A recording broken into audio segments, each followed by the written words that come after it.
Well, that was a lot of information to take in. Before getting into this review, this is going to be spoiler heavy, so if you haven't seen the episode yet, please do. Otherwise, this is a great ending to a solid season. Well, let's get to this review. And as usual, if you liked the video, maybe subscribe.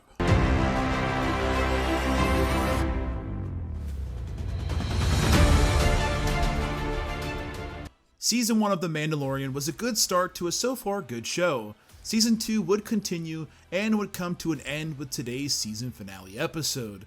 The episode hit a lot of similar beats that the previous Season 1 finale hit.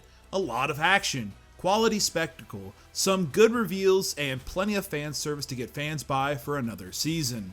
The biggest reveal being, of course, the return of Luke Skywalker. The character is now years removed from defeating his father and is now as OP as we have ever seen him. This is clearly evident in his ability to dispatch tons of dark troopers without any sort of issue.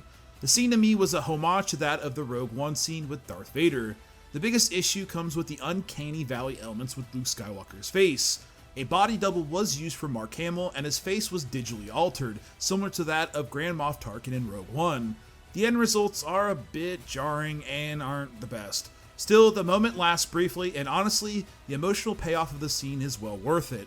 In my opinion, the biggest payoff of the show thus far is that of Din Djarin or the Mandalorian. This episode felt like a culmination of 2 seasons of growth for the character, and that paid off in him finally revealing himself to the child, or Grogu.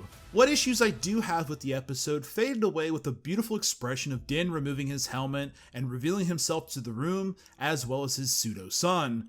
The moment is unlike anything we have really received in the Disney run of Star Wars. It admittedly made me a bit teary-eyed. Just for once, let me look on you with my own eyes. And as long as that emotional connection can be made, I think you can overlook certain leaps in logic. Watching Grogu touch Din's face is just so well handled. The episode did a great job of giving everyone plenty of things to do. Action setup was solid throughout, with Peyton Reed returning to direct the episode. Despite my complete lack of enthusiasm with his prior films like the Ant-Man movies, he has shown a different flavor in the episodes he has directed. This is no different with plenty of intense moments, specifically Mando vs. the Dark Troopers and Mando vs. Moff Gideon. Ironically, my favorite part of the episode was before the climactic battle on the light cruiser. It actually came when Boba and Mando confronted Bo-Katan.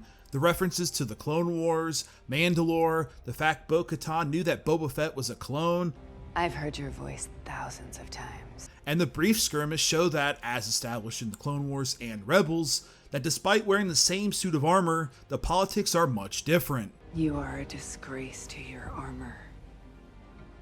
This armor belonged to my father. Don't you mean your donor? As far as issues go, and if you've watched me long enough, you know I'd mention something, a lot of this does feel like blended in fan service that doesn't entirely make sense. Luke Skywalker basically appeared out of thin air and with little explanation as to why he appeared. And yes, I'm gonna say it, it's also another Star Wars show or movie that finds a way to shoehorn the Skywalker family in. Moff Gideon posed a tough situation to Din and Bo-Katan. Without that blade, she's a pretender to the throne. One that would involve the two going into a forceful battle over the Darksaber. In order for her to wield the Darksaber again, she would need to defeat you. This situation was left completely unresolved. Gideon had also stated that a Mandalorian has to win it fair by tradition, but that wasn't the case in Star Wars Rebels when Sabine Wren handed over the saber to Bo-Katan.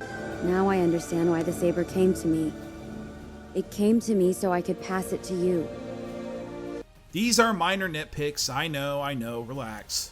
The finale of The Mandalorian isn't necessarily a masterpiece of television, but it's a masterpiece in the elements of the universe and Star Wars. What does this cop-out mean? Well, the show has the right amount of fan service for fans, and the return of Luke Skywalker with salt and pepper of lore help make it what it is, a damn good hour of television. I don't see many fans being disappointed with this one.